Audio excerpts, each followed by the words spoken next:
on the Slip and Dip podcast. Oh, beautiful, man. Woo! Episode 74, Slip and Dip podcast. Kenny Johnson, my co-host Matthew Wells, holding it down D-Town after another shitty Cowboy offensive display. But that's another sport. We got an action-packed show for y'all. We got UFC strawweight Cynthia Calvillo talking about what she's been doing for the last 11 months, making a return to the show, one of the friends of the show, as you can tell by the intro. And we have one of boxing's best prospects, Mr. Shakur Stevenson. If you don't know the name, remember the game. 9 wins, 6 KOs, and he will be a future world champion. Man, fired up about this show. Kind of easing into this. It starts getting hot next week. Yeah, man. It's been a little bit of quiet on the MMA side of things. You know, other promotions doing their thing. Bellator having some events. UFC has been off for a couple of weeks, but it's still been the news wire is still hot as ever. The rumor mill is still as hot as ever. It's just craziness, man. It's craziness. A lot of little news snippets we're gonna break down here in a minute. But yes, our guest today, man, Shakur Stevenson. I encourage everybody to go out there and watch his last fight. It's quick. It's one round. That's all you need to know. This dude is undefeated. He's only 21 years old. He's going to be something special in the coming years. And, of course, our other making her return appearance to the show, Cynthia Calvillo, gives a great interview as well that you guys are about to listen to in a few minutes. But what would you say is the biggest news that stood out to you this weekend? Because or this past week, because I know what mine is, and it's not for good reasons. What's yours? I don't really have nothing like super big. This insane rumor or insane talk of Khabib and Floyd Mayweather fight. That's a before I say relevant, people need to pay attention to all Floyd's craziness. Floyd Pacquiao come out when Triple G and Canelo get ready to fight. Floyd comes out with this craziness with Khabib when Canelo signs that $365 million deal. That's the biggest news in sports. That's a game changer right there. Shout out to Canelo Alvarez, the new richest athlete in the world of sports today. Signed an 11-fight, $365 million deal with the Zone. I didn't even know what the Zone was this time last year. But I'm getting somebody to buy that subscription for your boy for Christmas though for a year. I sure will be watching those fights. And I plan on being at Madison Square Garden. Man, December gonna be lit for your boy. I got some behind the scenes stuff going. Your boy might be in LA. I'll cover 2 or 3 Laker games. Everything go according to plan. Wilder, Fury, come back to Texas, do a little stuff here, and then ship my ass out to New York and go to the Canelo's fight and the first fight of the Zone. So we're gonna have an action-packed December. Yeah, man. That's a lot of traveling. I gotta get out to a fight at some point before the year's over, man. I gotta figure out which one I can go to. But yeah, there's a lot of hot action to close out the year, man. Boxing ring and an octagon is going to be crazy, especially even in the beginning of the year too. I mean, hell, I'm looking forward to this Ryan Bader-Fedor fight in Bellator.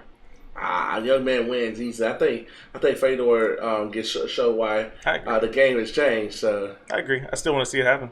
I want to see it unfold. Really prove to everybody that weight cutting is stupid, and Ryan Bader could have been smashing heavyweights his entire career. But he made the decision. That's why I don't feel bad for him. Yeah, that's true too. That is true. But I mean, this whole thing, man, like the fact that, like you were saying, Floyd's just keeping his name out there and everything like that. But that we've actually gotten to this point to where people give this kind of stuff legs. Like the only reason Conor and Floyd actually fought is because the media ate it up, and the media kept putting it out there, and eventually it came to fruition. People are kind of trying to do the same thing with Khabib. Khabib is not a striker by any means, people. If you're out there and you're on this team Khabib versus Floyd madness, stop it. Stop it right now. Stop. Don't stop tweeting about it. Stop. Stop tweeting about it. Stop posting on your social media about it. Stop. This would be ugly. DC said it himself. No, Khabib does not need to do that. He'll get paid, but he does not need to do that. He will get smashed by Floyd. And everybody wants to point to, or Khabib himself, he wants to point to the fact that he dropped Conor. The only reason you dropped Conor was because Conor guessed takedown and he was wrong, and you got that right hand over the top. It's the only reason you dropped him, because he was off balance. God, it's just madness. It's madness. I don't want to see it. Nobody should want to see this. Nobody. I don't want to see it, but people understand. You have been to a Mayweather event. Mayweather event's almost like a Super Bowl. I've seen plenty of them on TV. I've It's seen a lot all of them different on when you TV. there. I know it's different. It's same with Conor fights, man. It's a whole. Now, different Conor experience. fights are big, but they're not on the Mayweather level. There's nothing. It's certainly the biggest in MMA. Yeah, I've seen wise. the only quote unquote big superstar I haven't seen, at least in this era, was Ronda. I missed Ronda fights. I hope I don't miss is John Jones. That's the only one I have not seen is John. I don't know. I saw Ronda's 16 and 14 second in point version. I saw Kat at Staples, and I saw Alexis Davis at Mandalay Bay, my first UFC fight week. Yeah. So I got to see Ronda. I literally saw peak Ronda. yeah. And John Jones's fights don't really end up being all that big. Like, cause I've been to two of them. Two of them. When he fought OSP and when he fought DC at 214. And he's definitely on my top list of people. It's just a big crowd. I even got to see GSP, which was a bonus last November. Oh, I haven't seen GSP in person. The crunkiest card in UFC history that everybody slept on because it ain't never happened. 3 title fights, 3 ass whoopings, 3 new champions. Hadn't been done until last November. Yeah, it's a thing that probably won't ever happen again.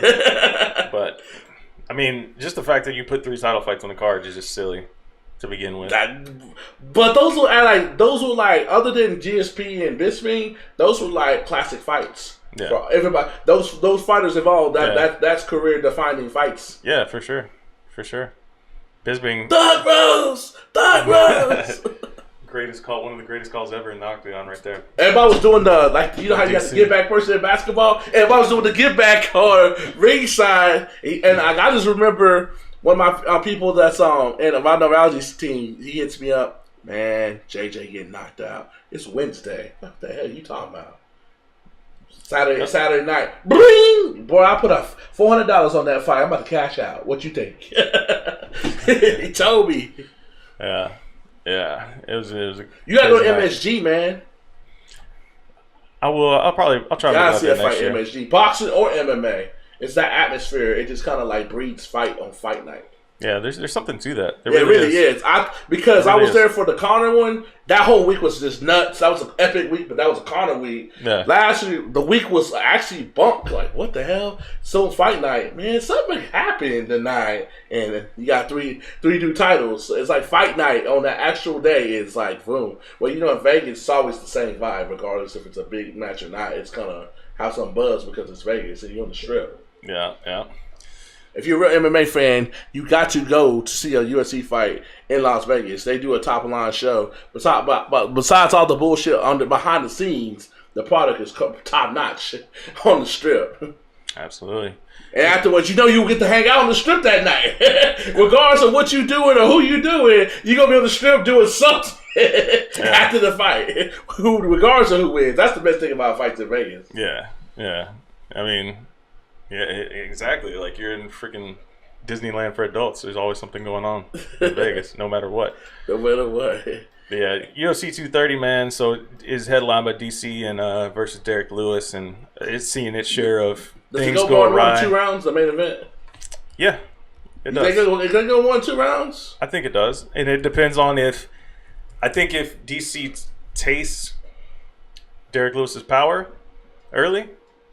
He's going to realize that Derek Lewis can crack, and he's going to try to get him to the ground. The thing is, what can he do with Derek Lewis when he gets him to the ground? Because Derek Lewis is always that type of guy. He's like, okay, I'm going to get up now, and he gets up. Can DC keep him down? That's the thing.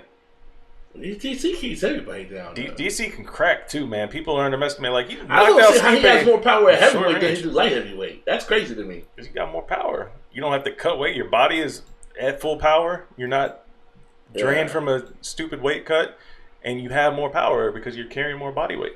I don't think he knocks out Derek Lewis. I think he gets on the ground and guides him. Smash him out, TKO. I think it'll be a TKO stoppage if it goes that way. But TKO I think stoppage for DC, DC wins. Submits him. Like kind of how he did Rampage, not Rampage, but how he did Rumble. Rumble. Yeah. I can see that too. Obviously, I get my brothers mixed up. I think I think Derek Lewis's key to victory is knocking him out flat out. Like, you got to knock him out. Maybe if you go in for a TKO finish as well, but it's got to start with a huge punch to drop him. It's not going to be like where DC can like get you on the ground, get in position, and just start smashing you that way. It's got like you got to drop him on the feet and then follow up with more punches. I think that's how Derek Lewis wins the fight. But 230, man. Besides that, like that's set. I don't see anything happening to either one of those guys. Those you guys usually show up for fight night, but Chris Weidman was supposed to fight Luke Rockhold. Luke Rockhold had to pull out with an injury.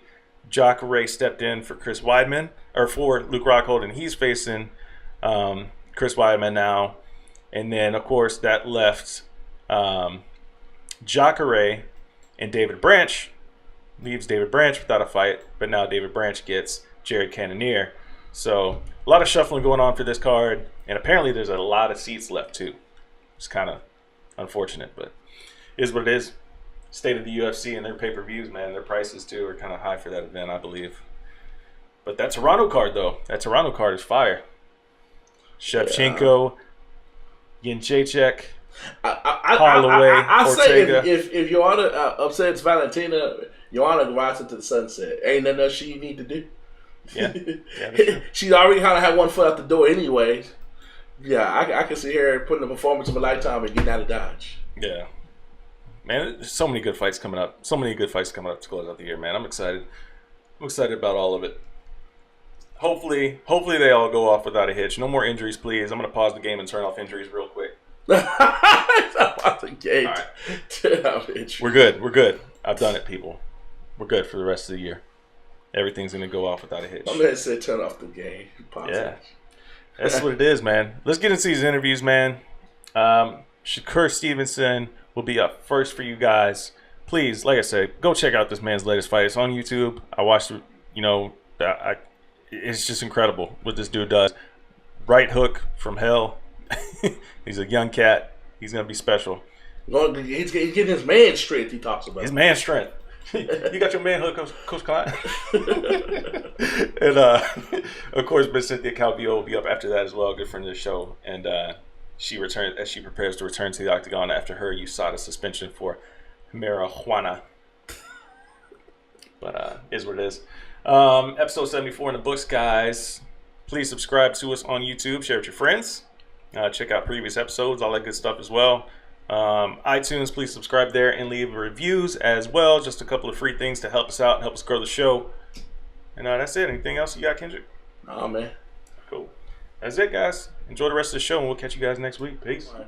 Please welcome to the Slip and Dip, making the Slip and Dip debut. One of the best boxing prospects in the world today. 2016 Olympic silver medalist and current 9-0 boxer in the world, Mr. Shakur Stevenson, fresh off his brutal knockout of Ariel Simeon just 2 weeks ago. How's it feel to be on top of the boxing game and doing things that everybody thought you were going to do back in the Olympic days? Wait, what was your question?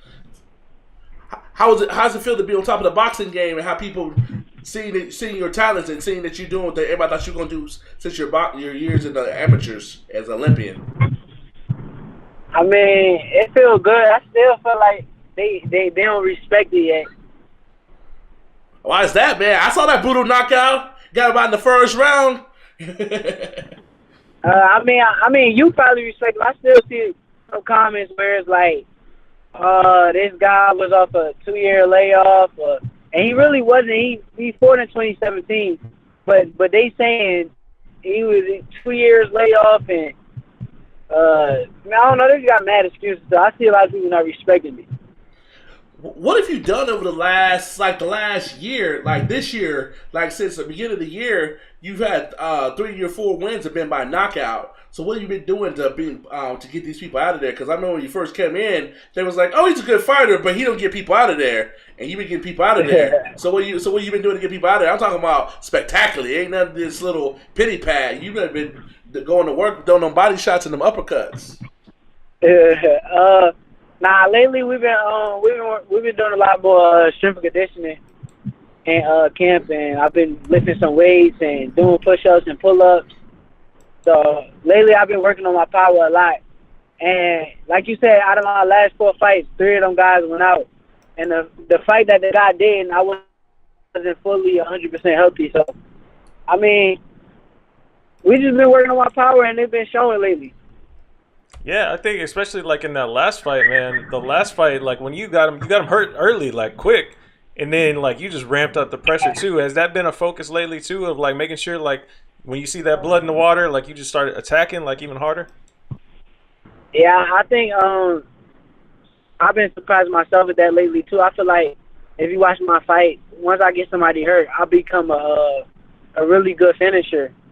So I've been surprising myself honestly with that because I've been picking my punches the right way, like when I get somebody hurt. So I'm gonna keep it 1,000. I surprise myself with that, and I'm glad that I'm a good finisher. That's something that I like to have.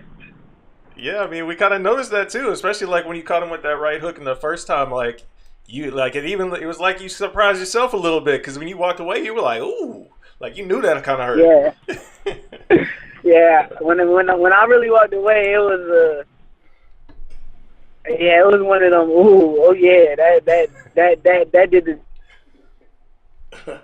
Yeah. I know you be around a lot of the top boxers in the world. Who's somebody that you look up to and use as a mentor? Somebody like if you can say, hey, I want to have his career. I want to have that same exact career. Who be that person? I mean, it's 2 people that's in my life heavy, and they like big brothers to me, and they always looking out for me. Andre Ward and Terrence Crawford. Them really like the main 2 boxers I've been around. I talk to on a daily basis. So. Yeah, I got you. And I love the way Andre Ward's career went, and I'm enjoying as a fan Terrence Crawford's career too. Gotcha. Give some insight to how much confidence has Andre given you individually, taking a chance on you, not only being a mentor, being kind of like your promoter and stuff, and your advisor and manager. How much has that been a big deal for you? The fact that you got this guy, one of the best to ever do it, that putting his name and his credibility on the line, supporting you. I mean, it's been a big help with us. With me personally, I feel like even before my last fight, some of the stuff Andre Ward called me the day of the fight and put some things on my brain that once I watched my fight, I'm glad like Andre Ward called me because some of the stuff that he was telling me to do, I was doing it inside the ring. So, I mean, he played a big role in my career, and I appreciate him a lot. Absolutely. I mean, so obviously, a guy like that, like those two names are guys that have been around for a long time, been at the top of the game for a long time, and I guess it's really kind of a huge thing to kind of guide your career because you have, you're still 21, right? So you got a long way to go in this game, and you've got like some of the best minds to help bring you up, man. So I think that's going to be a huge benefit for your future, man. Yeah, the weird thing about that too is it's like they give you 2 different messages. Like I get motivation from both, but it's different kind of motivation from both. Like with Terrence is like Terrence talks so much shit to me, and he always tell me over and over like, man, you ain't got no power and all that stuff. So, but he always tell me like he always be real like about it. He's like, yeah, you young and all that stuff gonna come, but he motivates me a lot when he say stuff like that because I want to prove to him like that I do got power. Like I'm really strong. Like even after this fight, I called him and told him I got power, and he still talk a lot of crap. But I mean, it's different type of motivation from both of them. Like with Andre Ward, Dre tell me like a lot of good stuff like that I need to hear. Gotcha. What do you think about it when people be saying Shakur is starting to go into his grown man strength? Do you take that as an insult or do you take that as a compliment? I mean, I can't take that as an insult because, I mean, early in my career, my career is still early, but like my first few fights, I guess they didn't see the man strength, but I think it was there. But they gotta realize I just came out of the amateurs, and the amateurs is like it's a lot of pity bag punches that we throw just to score points. So I was a really good amateur and I was really good at that stuff. So it took me a few fights to really adjust to the pros, where it's like you got to pick your punches and sit down on certain shots, and like it's a whole different ballgame. How much motivation do you got being the oldest of 9 kids and having all that family support in good old New Jersey? I mean, that's a lot of motivation. It's also a lot of pressure, but that's another thing too. Like even with them, like I don't want to let them down either. You feel me? So that's always on the back of my mind, where it's like I don't want to let my little brothers and sisters down. I want to for them. I always feel like I gotta provide for my little brothers and sisters. So I want to be that person. Like I want to be there when they need me. Anything, like I want to be able to do all that racing, and I definitely can't come home and lose a fight and come home to them talking shit to me. So I'll be on my game. And will you be this active next year? You fighting like 5 times in 2018, which is crazy. I mean, it's depending on how the fight's going. I feel like I ain't really taking no punishment in none of the fights these years. So I mean, if everything keep going how it's meant to be going, I should be fighting the same amount of times, and a world title should be, if not by the end of the year, next year, the year after next year. So, which out of the fights that you've had so far, what would you say is the one that you've learned the most from? The one that I learned the most from, probably it was a fight with where was that? It was in Reno, Nevada, and I fought my first 8-rounder, and I was in good shape and stuff. But I went back and watched my tape, and Tim Bradley had said something like he said something like, see how Shakur throws 4 punches, but it's real amateurish. Like instead of them 4 punches, he could have threw 2 hard shots. And I went back and watched the tape. I'm like, you know what? He's right. Like. I learned from that right there. Like that moment right there, I'm like, okay, I'm gonna just not throw like 4 punches like how I just throw like on some amateur pity pat.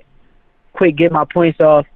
I started to work on like throwing 2 hard punches, setting these punches up, making sure that I get leverage on them. So I think that was really like my main fight. I don't know which fight that was, but it was my first 8-round. I learned the most. That was Juan Tapia in February. Yeah, Juan Tapia. That's a. Yeah, that's pretty huge. I guess that kind of was like a little bit of what you were talking about earlier, like the differences between amateur and pros. The amateur and pro, yeah, that's exactly when I realized it. And then after that fight, you notice it was like a big change in my fights. I started getting knockouts and I started looking good. Yeah, that's good. I mean, that's a good lesson to learn early, man. Like they said, you know, I mean. I would, that's kind of a surprising thing, I guess. But I mean, you know, most people say, you know, they learn the most from the losses, but you don't have any losses to learn from, really. So, you know, I was kind of interested to see what your response would be. Yeah, I ain't gonna lie. I feel like I ain't gonna say I learned a lot from my last loss in the Olympics, but I got a lot more motivated. Yeah, of course, that silver medalist. I mean, that's still a huge accomplishment, man, especially to kick off your pro career like that. Still a huge accomplishment. Yeah, for sure. But it's always gonna be in the back of my mind that my biggest moment, I lost by a split decision, and I damn near won that fight. So when I fight for a world title, that's gonna be on my mind, and I'm gonna be real motivated to win that motherfucker. Tell me this: is there anybody that you want to see before you your career's over with? So, it may say you might have some beef, or just somebody that you want to see who takes your skills against to see who's the best. Kind of like, you know how everybody wants to see Terrence and Errol Spence to see who's the best at 147. Who's somebody that you think you're gonna have to see? It's 2 people that I wanted to fight for sure. Like before my career over. It's the guy that beat me in the Olympics. I'm hoping because I heard he was defecting over here. I need to get that back. I ain't gonna lie to you. I want to get that back bad. And don't take me wrong on this. I understand he's the best in boxing, and And I sparred with him before, so I want to fight Lomachenko. I ain't gonna lie to you.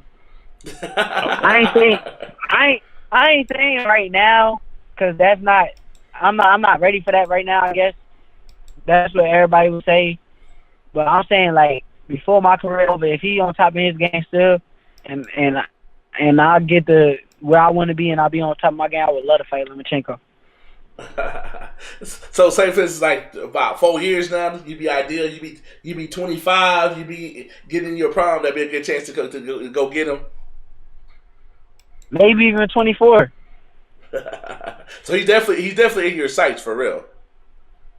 Yeah, he's on my hit list. Okay. And how do you think your style matches up with his? I mean, I sparred him before the Rigondeaux fight, so I got a little taste of his style already. I know he got a little taste of mine too, and he got the videos. I don't really got the videos, so. But I mean, I ain't gonna predict nothing. I mean, I just know what I'm capable of, and I'm not. I'm one of the fighters. I want to fight the best. I would love to test my skills against the best. So. Ain't nothing wrong with that, man. I signed up on the Zone to see that, right? or ESPN Plus. My bad. Wherever it ends up, yeah, no kidding. Yeah. So I mean, what's going on with you and Gervonta Davis, man? I saw you guys going back and forth a little bit on Twitter not too long ago. Man, ain't nothing really going on with that, cause I don't know. I mean, I guess everything that was said was said. I ain't really, you feel me? I ain't really on that. Okay, so that's already in the past then. Yeah, it's basically that's the past. Okay, all right. Just want to make sure it wasn't anything still boiling over on your end, or I don't know if on his end, but I can speak for me.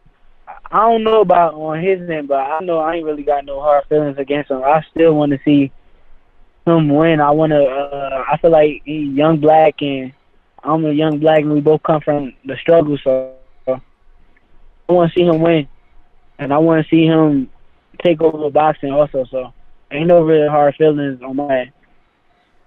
That's cool, man. That's cool. That's pretty mature of you right there. taking the high road. Taking the high road. I like it, man. Yeah. That's a good way to stay out of beef, man. Sometimes beef can go wrong a lot of different ways. So I mean, hey, yeah, nothing wrong with sometimes social media kind of hype it up a lot more than what it be, but and we as fighters and we all competitive, we kind of fall into that. So yeah, they say kill him with kindness, right? Yeah. Yeah, man. I like it. So you say you getting back in the gym on Monday, right? I get back in the gym tomorrow. Ain't tomorrow Monday? Yeah, tomorrow's Monday. Yeah. Tomorrow. Yeah. So you have your next bout already set up or what? They talking about I read something on Twitter. Usually when I read stuff on Twitter, it be right too. But I read something on Twitter that said that I'll be fighting like Cole May in January on ESPN, I think. Okay, gotcha. That's so wild to me that you guys find out stuff on Twitter just like everybody else does. I know, right? That's so wild. Yeah, but they asked me whether I wanted to fight in December, January. I chose January. Okay. Yeah. What were you gonna say, Kendra? How's it the fact that you get this push by Top Ranking? They pair you up with somebody like Terrence, and they pair you up with the talented Michaela Mayer. They kind of give, especially you and Michaela, they're giving y'all a big push, and y'all getting this natural love. How you feel about that positive promotion? You said, wait, what was your question? How's it feel to be associated with all these Top Rank shows, and they're pushing, of course, Terrence, they're pushing you, they're pushing Michaela Mayer, and y'all starting to increase y'all profile in a positive way? I mean, it's amazing being under Terrence undercard and being on the shows with all the up and coming prospects, from Michaela to Michael Conlon, all us on one card, and we coming up. So I mean, it looked good on Top Ranking, but at the end of the day, I'm a fighter, and I know that when I get in the ring, I'm alone. So it's still I be focused on me. I be focused a lot more on me. Gotcha. How much that motivates you, the fact that you've been doing your thing, and like people don't really give you, like when they talk about prospect of the year, it's like your name come up, but it's like at the top of people's mouth. It just throws it in, like, oh yeah, Shakur Stevenson. Does that bother you, the fact that you done what you done, and you ain't one of the top or two names that come out people's mouths? And I ain't gonna lie, that's the biggest pet peeve right there. I feel like they gonna throw it out there, and then they gonna put me 3 or 4, and it's like, dude, have y'all been watching what I've been doing? Like, damn, what else I gotta do? Like, I don't be understanding that. It's like I'm about to go in this year, and I don't know what they gonna do, but I don't even think I should be considered a prospect because I feel like they could throw me in there with a couple world champions right now, and I show out on them. But I just feel like what two? You said with who? What two? What two world champions? You said wait. You asking which world champions? Yeah. Josh Warrington. I like it. Josh Warrington. I feel like you give me him right now. Josh Warrington got like 20-something fights. I ain't gonna discredit him. I respect all champions, but he got like 28 fights or something and like 5 knockouts, and I don't know. I just feel like you give me him right now. I feel like I'd go to England and do him in.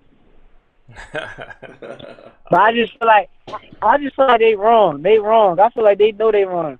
They see me what I'm doing out there, and they know what I've did in the amateurs as far as the Olympics, and it's like, damn, y'all still gonna put me 3 and 4? Dang. Why am I 3 and 4? My man's hot about that. Yeah, I mean, I think, though, like, you get another year like 2018 under your belt, though, it's going to be hard to deny you much anything. I know, but that's why I'm going to just keep begging them to, like, step up the competition, because I feel like it got a lot to do with who you fighting, too. And if I could beat, like, some of the big names, I know I can beat them, I feel like they ain't got no choice.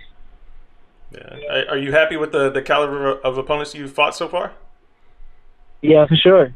I feel like my resume, my first 9 fights compared to a lot of first people 9 fights, my resume is above a lot of people. I feel like the last 4 fighters, even the last 3 fighters I done knocked out, one of them was undefeated. One was undefeated. The other 2, one had 1 loss. The other 2 had 2 losses, and then it was to Lee Selby and Scott Quigg. So I feel like my first few fights, I done fought a lot of top quality opponents. Yeah.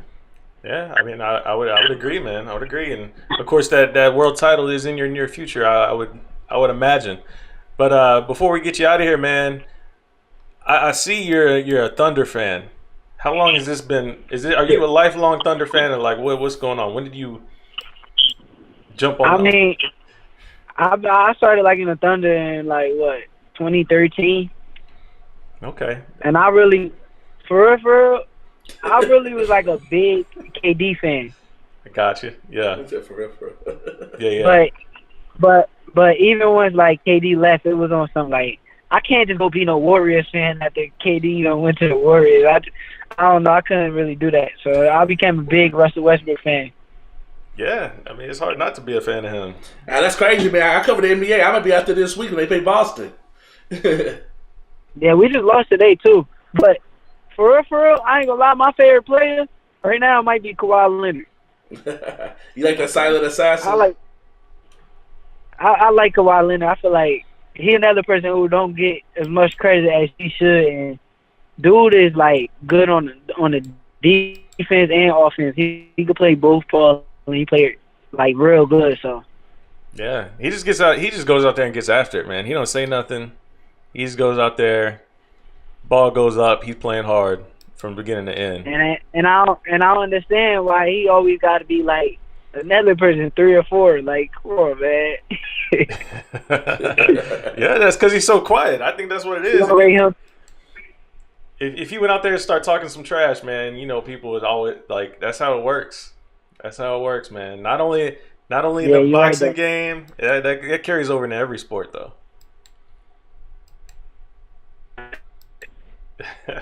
I don't agree with it. I don't Yeah. agree with it. Yeah, I mean, I agree as well, but that's just unfortunately what it is, man. Especially in this age of social media, man. People want to see people get on there and get a little spicy with their talk, you know? Yeah, you're right. Yeah. But yeah, we're both Lakers fans over here, man. So, you know, I don't know how well they're gonna fare against the Thunder all year, but kind of disappointing 0-2 right now. Hey, what's your grade on that fight last night? What's your grade? They were throwing uppercuts and everything. What's your... I like the Lakers. I ain't gonna lie. I like the young players on the Lakers, like Lonzo and Brandon Ingram. Yeah. But you got a nice job. I think it's gonna be a while before they win like a championship. What's your grade on that fight? Break down that fight last night for us before we let you go. Did you see the fight? Yeah, I seen the fight. I think Rondo did his thing. Hey, somebody got to get Rondo in the boxing ring. What about Chris Paul though? He's got a little chin on him though, huh? He took one straight. Yeah, he caught a little uppercut, but they need to get him in the boxing gym too. They need to teach him how to turn it over. Yeah. And look, his uppercut looked kind of like a slack. Like I don't know. It ain't really had no on it, no emphasis on it. Yeah. What do you think about Brandon Ingram coming up in there swinging and missing like Canelo against Triple G? Man, I think I don't know. Is Brandon Ingram and Rondo close like that? I don't know. He was been a team for like a couple weeks. Yeah. That's what I said too. I ain't understand how they got that close because dude came over there like that was his brother or something. Ride or die, man. They all wearing that purple and gold. He's gonna go out for whatever, man. He ran all the way across the court getting that mix. That was crazy. Man, I feel you, but we gotta get to know each other a little bit more before I ride for you like a brother. Oh, you start messing with my money then. I'm suspended for 4 games now, you know? It's crazy Ingram got the biggest suspension. Hey, you right though. Yeah, man. Well, we appreciate your time, man. We gotta let you go, but thanks for the time, man. I can't wait to see your next fight. Yeah, we'll hit you up after another victory. We got a segment called "If You Ball, You Get the Call." So if you ball and put somebody on their ass again, we're gonna have to give you a call, brother. I appreciate that. All right, man. Take it easy. Hey, thank y'all too, man. Absolutely. Please welcome back to the Slip and Dip podcast, friend of the show, one of the first UFC fighters who said she gonna whoop my ass. One of the best strawweights in the world, Miss Cynthia Calvillo. Cynthia, thanks for coming back on the show. Yeah, thank you. Thank you for having me on. Like always, it's always a good time talking to you. How weird has 2018 been? You went from fighting like 5 times in like 8 months to like almost going a whole year without fighting. I know that had to be crazy for just your mindset and it hurt your body though. Your body had to heal up though, right? Yeah, I mean, for sure. I think not only did it allow my body to heal up, but also my, mentally, it allowed my mind to heal up and stuff just because I needed that break. You have that fight or flight mentality 24/7, camp after camp. It can definitely wear you out. So, it was obviously I didn't have like having this much time, but it definitely did give me a lot of good. How much the suspension do you think all that's behind you, or people still bother you about that? Like, what are you doing all that, or just kind of part of the game? I mean, honestly, I think most people understand. Like for the most part, I haven't got too much of a negative response about it. It's weed. It's recreational.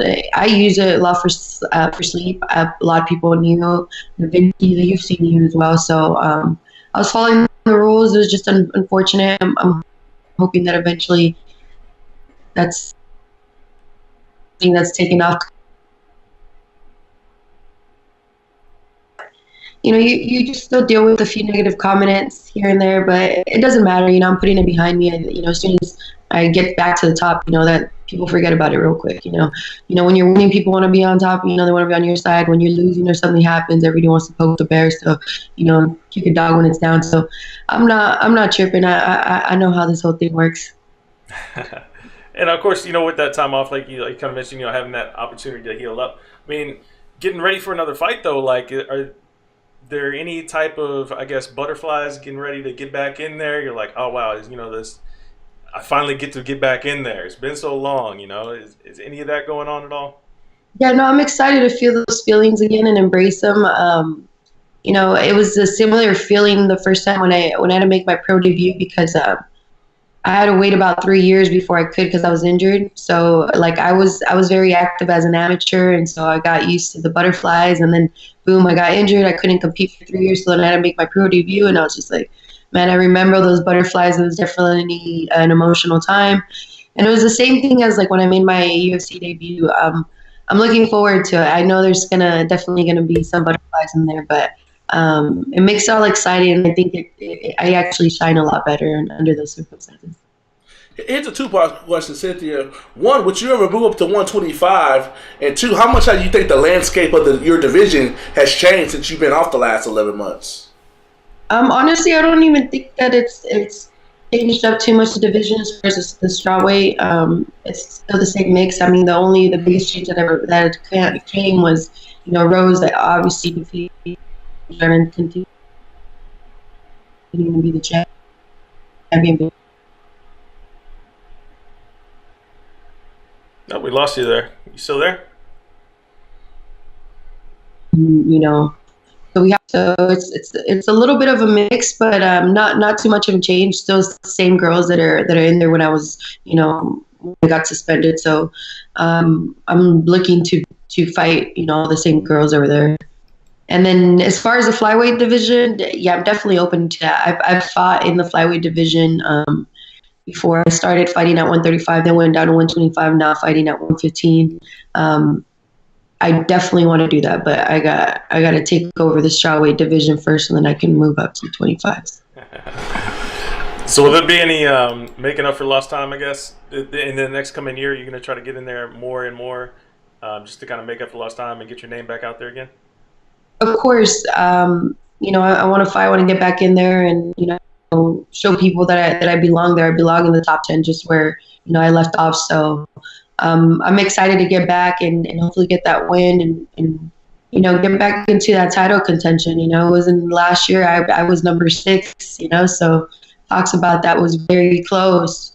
No doubt in my mind, if I get another 2 wins that, they can talk about that again. So that's always the goal. I want to be a champion. I want to be smart, but I love competing. I don't like this whole taking time off. I don't really enjoy doing, there's a lot of cool stuff that come with fighting, but I really very much enjoy this lifestyle. There's nothing else I'd rather be doing.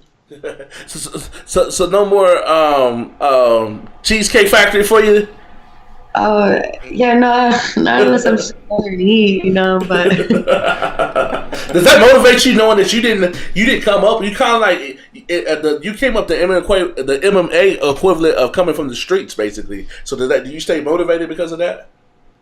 Yeah, no, of course. I've been there, so I know, how lucky and blessed, so I thank God that I'm able to make a living off of this, Unfortunately, I had an 11-month layoff, but lucky enough that I was able to fight as much as I did last year, and, now I'm still here in the same place. So, not many people get to do something like this, and, one of the big motivating reasons is my parents just being from another country, me being first generation here, and we also watching a lot of people who can't do this or who are still fighting to get that shot and get onto the top level and never make it there. So it's very motivating, and I gotta take advantage of it. How dare I not, give it everything I got when there's a lot of people who are wishing and hoping to be in the same position I am. Yeah, I watched a recent interview you did. I think you just did it the other day with James Lynch, and you were talking about your last year, your 2017 was so hectic for you. You didn't really get to, soak in everything that was kind of going on. So I guess over this past, this time away from the cage, what's been the thing that's kind of really stuck with you in terms of your growth and growing as a fighter and and the things that you've learned in 2017? I think, just most importantly, just, train smart and take care of yourself, take care of your coaches and your training partners. I mean, I always have, but it's all the little things. You just mature as a person, and you make sure that you don't let a lot of these things pass you by. You don't climb up and get there to the top by yourself. And so it was nice to just kind of go through the ups and downs and just really see what people are all about. You can really see who's there and who's not, and so you learn some valuable lessons in that sense. But also just a recovery part of it. For me, we're so used to fighters just beating each other up, like our body daily, and thinking that we feel good. But I learned that, you have to take the proper amount of recovery time so that you can perform to the best of your ability. You can't just keep a car running and running and running, not stopping it, give it a nice tune-up or, just let it rest for a little bit. So that was a big thing for me. Like right now, I feel like I'm definitely in one of the best shapes that I've ever been mentally and physically. That's pretty huge. That's pretty huge, especially coming off from a long layoff like that. You got a couple of things to work with going forward. How much or how many times have you taken advantage of the Performance Institute? Like how many times have you been over there and worked with those guys? Well, I love it over there. They helped me out with my nutrition on my last camp, which is awesome. Every time I go to Vegas, I try to go there to the Performance Institute. They take care of you there. Like it's just like a big playground for athletes, and it's awesome. I like it. I like that they have that available to the athletes. I know a lot of the fight camps in Vegas actually use the institute to do all their training there. So that's a little kind of weird, just because you go in there training, and then what if there's like somebody you're gonna like fight, and they're at the Performance Institute too, and training with them too. I don't know, it's weird, but sometimes. But for the most part, it's really cool, and it's really awesome that they have something available for athletes like that. But besides Rose, who's somebody that you want to see or that you think you have to see? Because somebody like Tatiana Suarez got a lot of heat and basically saying like she's the new kid on the block. Is that somebody that you would like to see soon in the Octagon? Yeah, no, for sure. She's the one that I see as coming up as being the next, big title challenger. As far as where everybody's in the division, everybody in the top 10 already pretty much, try to fight for the title, or either fought and lost Joanna, or got to work their way up. She just beat Carla Esparza, like just beat her up pretty bad, So that says a lot. She's number 4 now, and she's definitely going to be up there. I mean, everybody else before her already fought for the title, and that's the way I'm going. I was there. I was in that spot, and now she's there. So I have no doubt in my mind that we're going to meet. I'm looking forward to fighting every single girl in that division, whatever I need to do to get to that title. And she may very well be the person I cross, and I am open to that. I want to fight the best, so that there's no question that I'm the best. Is that why it's like you, not that you weren't training hard, but I see you swimming, I see you hiking, you out in the wilderness, you like doing it all. You like doing like the new school female Rocky stuff. Hey, man, I live here in Northern California. We have that available to us where we have the elevation training. It's just like about an hour to hour and a half.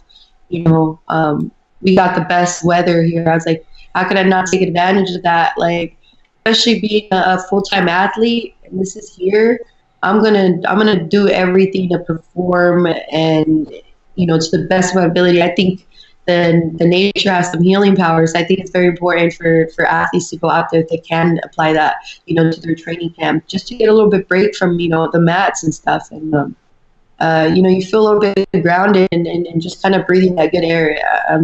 I'm definitely feeling that. I'm doing it Rocky style. I'll be playing Eye of the Tiger all the time.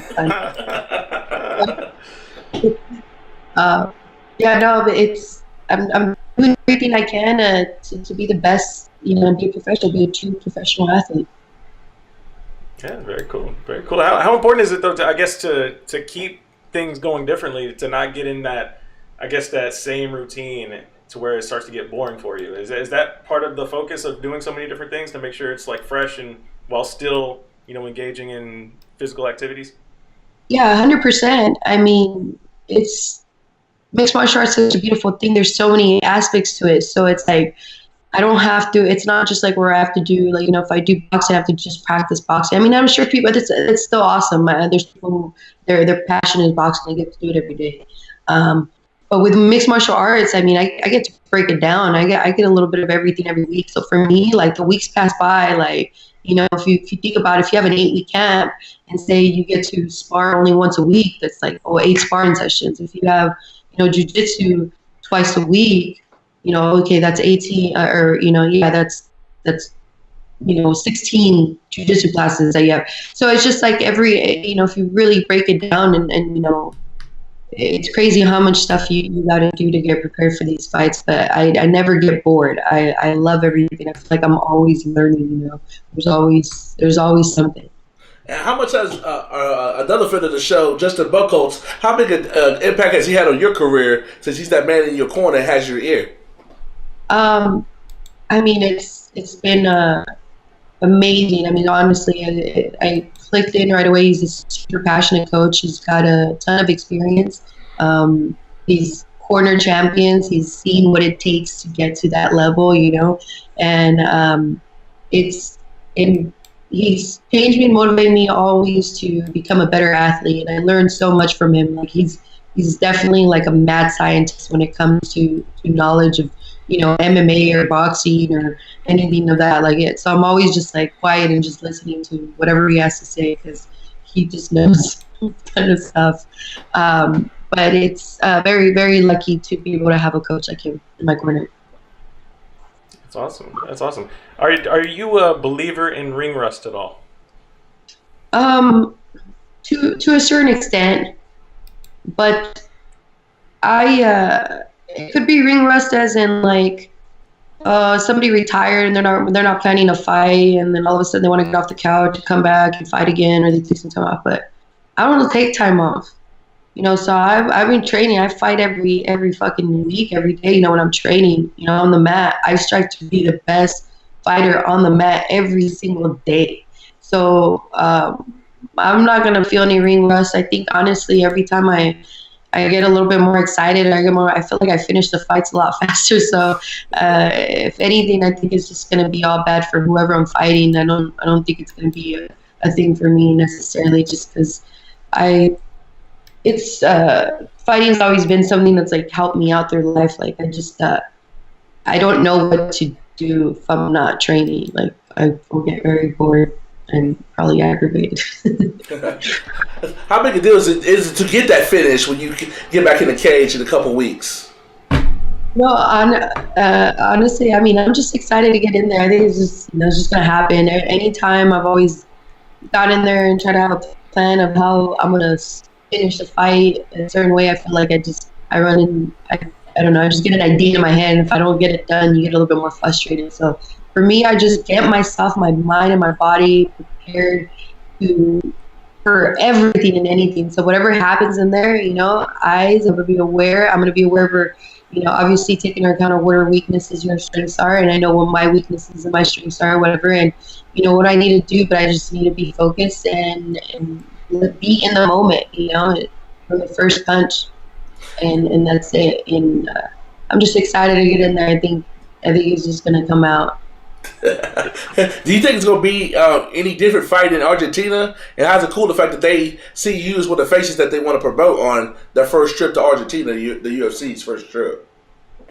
Yeah, no, it's awesome. I mean, I got to fight in Scotland already, which was pretty cool. And I was like in enemy territory, and that was an amazing experience. So Argentina, I heard it is very beautiful and it's going to be nice and warm out there. Lucky for me, they do speak Spanish, and so that's fine for me because I speak Spanish. My opponent is Brazilian and she speaks Portuguese, so hopefully I get a little bit more cool on that. But I hear it's beautiful out there, and I'm excited to eat some food. You ain't still fighting people for hot dogs. Full disclosure, the first time I see Cynthia, she's like, just got that cut weight. You got like a burger, you got like French fries, some pizza. I don't know what you got. And she like looks at me like dead serious. She's like, I barely know your name, but I'll fight you for a fucking hot dog. I'm like, man, I don't know her, Justin, but she gonna win the bar, and she did. Look, women in general are crazy when they're hungry. You try to get one that's weight cutting up, damn, it's gonna be 10 times worse. So. Yeah, you were hangry on the 5th degree. Yeah, no doubt. I can't wait to see this fight. I'm excited to see you get back in there because, you know, last time you were on the show, and of course, last time we saw you in Octagon, it obviously didn't go your way, but I was just like, man, I know she's better than that, and I can't wait to see what new wrinkles you may have added to your game as well. So, do you have some tricks up your sleeve that you picked up over this past year? A lot of things. I mean, I just constantly work and you keep evolving. It's like you unlock like new tools and stuff like that. Once you get, after repetition of your craft, you can add on more things and add on. So everything that I do, I just get to add new movement, new footwork, defense, new tools, and so I'm excited. I feel like I'm just faster, stronger, and just smarter. In my last fight, I definitely feel like that fight was something for me to win. I just had a set plan in my mind, and I didn't make the adjustments. And that's, I should have continued taking her down and just beating her up, and I could have finished her. I made a fight a lot closer than it's just because I wanted to show that I can knock people out standing, and it just was not clicking for me. I just knew I was something I was doing. I was doing something in training, and we were very confident that we were going to get the job done, and it didn't happen. So, as Mike Tyson says, everybody has a potential to get punched. So, not that I necessarily got a punch, but it just happens. A punch can happen, and you get frustrated. And fans don't go the way you wanted to, so you got to make the adjustments, and you got to get the win. And I didn't do that. So this time around, I'm gonna, whatever she gives me, whatever's open, I'm gonna take. There's no, hey, I'm planning to do this and this and that. It's just gonna happen. Hey, you know when you ball in the octagon, you gotta come back on. Now that we got our behind the scenes communications down, we not trying to chase you down for no bills, Miss Calvillo. We on your team. For sure. So Cynthia will be back in action November 17th. Taking on Poliano Botello. It's going to be an awesome fight. Can't wait for it. Thanks for coming on the show again, Cynthia. Best of luck to you. Yeah, thank you guys. I really appreciate it. As always, great show. You guys are freaking awesome. Thanks. Hey, did you see the intro? You one of our key players. Did you listen to it? The best show on the podcast. I think, did I have to say it? Did I say it like I had to record it like twice? No, or did I get it in one take? I don't remember. Did you do it in one take? I think she did in one take. She may have. You're on the short list. Very few people get it in one take. So, that's a feather in your hat. Sometimes when I get it in one take, like it's the best one. And then you keep making me do it, and it's never as good. I don't know. It's weird. I get worse as it goes. So if you guys get me on the first one, it's probably the best one. Nothing wrong with the one we got. I don't remember if it was first or third, but hey, the one we got is perfect. So we'll keep rocking with it. Appreciate it, friend. I'll definitely hit you up when you get back from Argentina for getting that hand raise. Yeah, that's right. Hands up. Got muscles. All right, take it easy. We'll talk All to right, you soon. all right, you guys have a good night. Bye.